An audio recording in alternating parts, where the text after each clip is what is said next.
नमस्कार मंडळी, कोकणातल्या आणखी एका लग्न सराईच्या व्हिडिओमध्ये मी देऊन आपल्या सर्वांचं मनपूर्वक स्वागत करीतो। मंडळी, आज आहे आमच्या आईच्या भावाच्या मुलाची हळद। तर मंडळी, आपल्या वेगवेगळ्या गावामध्ये वेगवेगळी परंपरा असते, तर आपल्या संगमेश्वर तालुक्यामध्ये काय थोडक्यात अशी रूढी परंपरा असते ना, या व्हिडिओतून आपण आज थोडक्यात जाणून घेणार आहोत। तर चला मंडळी, झटपट व्हिडिओला सुरुवात करूया। खरं तर पाठीमागे इकडे बघू शकताय सूरज झालाय आणि आई देखील आले। तर चला, आता मधला काही जास्त तुम्हाला प्रवास दाखवत नाही, डायरेक्ट थेट भेटूया आमच्या आरवलीमध्ये। चला मंडळी, झटपट व्हिडिओला सुरुवात करूया, चला।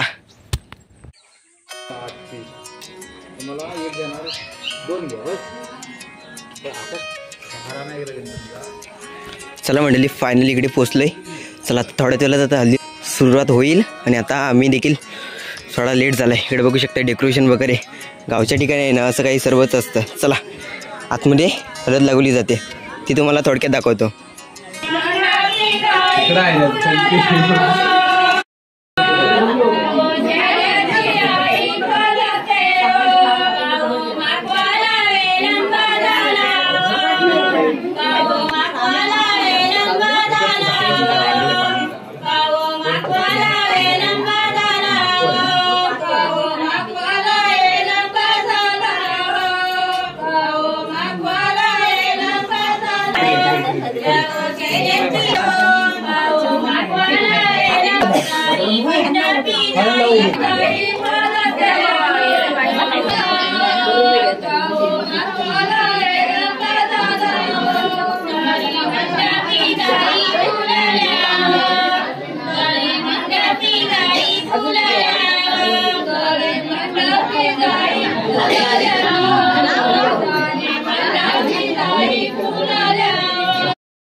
मंडळी इकडे बघा, ग्रामस्थ मंडळी सर्व बसलेले आहेत। इकडे महिला मंडळी इकडे स्पेशल, आणि इकडे बघा जुन्या पुराणातली इकडे गाणी म्हटली जातात बघा। आणि इकडे बघू शकता रात्री एकदम अशी धमाल होणार आहे। आणि इकडे बघा जबरदस्त इकडे डेकची सिस्टम केलेली आहे। त्यानंतर इकडे हळद वगैरे, आणि इकडे बघू शकताय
तर मंडळी फायनली हा हल्दीचा व्हिडिओ आवडल्यास व्हिडिओला लाईक करा, शेअर करा आणि सबस्क्राईब करायला विसरू नका। तर मंडळी रात्री बरोबर 12 वाजता मी थेट घरी आलो आहे आणि एवढं पण जागरण वगैरे झेपलं नाही। परत थोडं आता पुढच्या लग्नाच्या व्हिडिओमध्ये भेटूया। तर मंडळी भेटूया तुर्तच, या व्हिडिओची रजा घेऊया। याव कोकण आपलंच असं आहे, काळजी घ्या, भेटूया पुढच्या व्हिडिओमध्ये।